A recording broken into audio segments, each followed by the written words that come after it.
Ni uste dut gurasuen parte hartze ikastolan fundamentala dela. Azken finien ikastola nik ulertzen dut lantalde moduen eta elkarlan bat moduan. Orduan, uste dut agente desberdinak ditxula ikastola batek, ikasliak, irakasliak eta gurasuak noski, eta danon parte hartzea da beharrezkoa.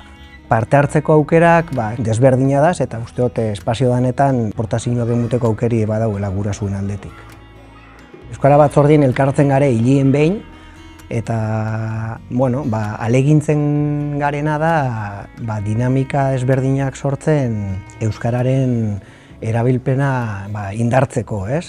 Horretarako bai erramintzak, dinamika desberdinak ikastolan bertan, ikastolatik kanpo, etxien, pentsetan dunak erabilgarrixak izen lehikesenak euskara injarrapur bat emuteko, ez, erabilpenari.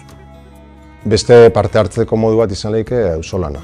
Almeneko kasuen, berak proiektu berri badauko, suertez daukon naturgune hori erabilgarri jarri umientzako eta bertan ebili gare gurasuok apur bat laguntzen, inguru hori garbitzu, sasitxek moztu, arbola batzuk zahartuta dauzenak bota, eta lan txukun bat indala uste dut, umiek inguru horretaz disfruta aldaixien, eta uste dut gurasuen eta almenen artien lan txukun bat indala hor.